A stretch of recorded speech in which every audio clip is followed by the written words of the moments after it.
We've got tips and recipes for healthy living. So for fun and inspiration, come and join us in the raw food world. So you can feel the difference. And we can save our children that way too, I believe. The more raw they eat. When I heard Wigmore, she didn't. How much sleep did she get every night? Oh my gosh, Dr. Ann was up before anybody. She was writing all the time.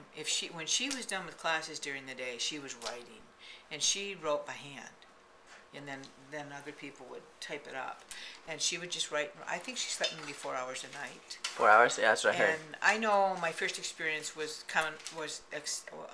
the main Hippocrates building on Exeter and Commonwealth in Boston, and that was like her, that was her dream, the big building.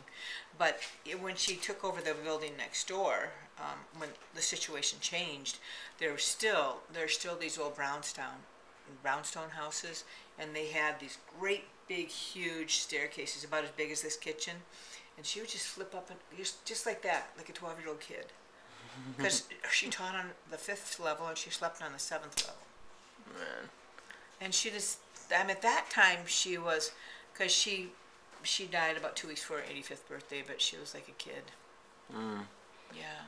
So what was she writing all this time? Well, what happened was she has a lot of books that a lot of people haven't seen, and a lot of people that were close to her, she mailed us all kinds of books and said, keep these books going, copy them if you want, but keep them going.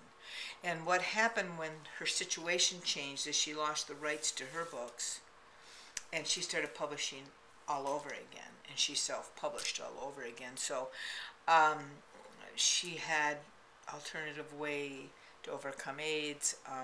There's several titles, just several. Amazing. Naturema.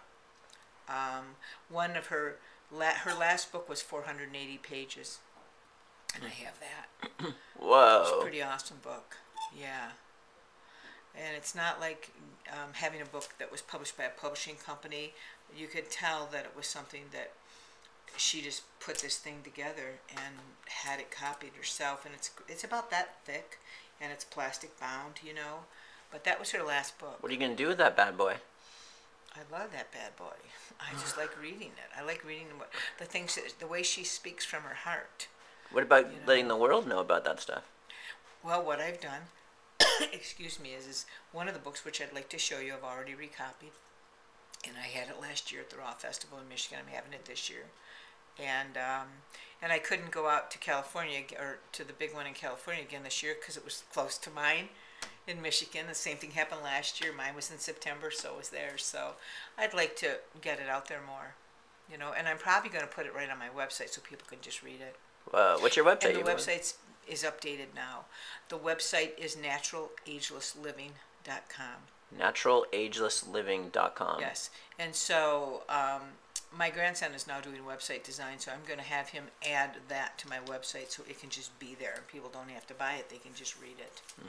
So, and you know what? You just have me thinking I probably should do that with more of her books. Absolutely. I think it would be great. What do you guys think? Should we get Joyce to publish all her books? Put it on the website? Let's do it. We'll do it together. Okay, right on. We'll keep in touch about that. All right. Can we add one more thing? Of course. Okay. Maybe we could talk about, is it true that Ann Wigmore died in a fire? She did. It was an electrical fire, but she didn't die of the flames. She died of smoke inhalation. And everybody else left the building, and she could have left, but those of us that knew Dr. Ann, like we did, are not surprised that this happened. She basically was found on the bathroom floor with a bucket in the bathtub and water running into the bucket, trying to put the fire out. That's what she did.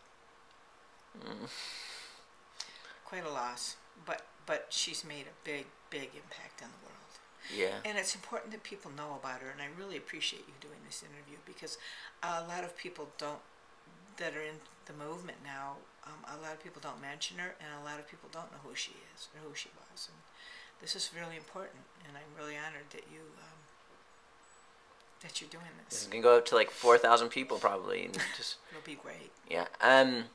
So the FDA, or the pharmaceutical companies, weren't they all over her? Yes, actually, one of the things that happened in Boston when she published The Alternative Way to Heal AIDS, and I see what happened. I had a flood in the clinic, which I told you all my books are packed right now. So I think I kept some of those. That's why the loft looks like that right now. But what happened when she put that book out, the government called her in, and they told her, and she went in by herself without a lawyer. And they told her that she had to destroy all her books and she couldn't publish anymore. And she packaged them all up, mailed them out to all of us that she knew, and said, give them away, sell them, recopy them, sell them, just get the word out there. And that's what she did. And she was a strong lady, and she came up against a lot of challenges in her life, but she never gave up. She never gave up. I really advise people to read the Anne Wigmore, read her books. And every one I have, I will make a point to make sure they get online, because her story is amazing. And she never gave up. For a while there, she was having a hard time after Hippocrates that situation changed. But watching her go through it was difficult, but watching her come out of it was inspirational. Very inspirational. Until she would spend 2 weeks in Boston, 2 weeks in Puerto Rico, and that's what she did. She just flew back and forth. 2 weeks in Boston, 2 weeks in Puerto Rico. That was her life. That's amazing. And she's helped heal thousands of people at her center. Oh my gosh, yes, absolutely. There was another building that she worked with AIDS people, because the center was for people that came, that wanted to do the program. But she had another building, and I helped her with that, because that she actually had people with AIDS, and she worked with them individually. Because back then people thought it was, oh my gosh, don't get near anybody. So she actually healed people of the virus AIDS. With raw foods. She did. And I don't know, well, that's what I saw her do. I mean, she had records, she had people there, and there were, she wanted to bring him into the center, but that was, no, you can't do that, people won't come if you do that, because back then people didn't really understand the virus, and so she actually had to rent another building for that, and yeah, she did. And the procedure is pretty much the living foods lifestyle. It's an extreme living foods lifestyle. The extreme, Yeah, probably it's doing not the like blended diet. Yeah, yes, it's the blended diet, and it's not like the gourmet lifestyle, which is fine. I mean, I think the gourmet lifestyle is necessary for a group of people. If they want to do raw living, they need the gourmet foods too, and maybe they just need them once in a while. But no, it was pretty much energy soup, period. Wheatgrass, energy soup, and doing enemas every day, probably. Enemas every day, wheatgrass, energy soup, and Rejuvelac. Wow. And not real sweet energy soup either. Right. And the energy soup was mainly made with, well, when she'd come out here, we'd pick lamb's quarter, because lamb's quarter and purslane is delicious in energy soup. And then they're called weeds here. In some countries, they're delicacies, which is, I love them.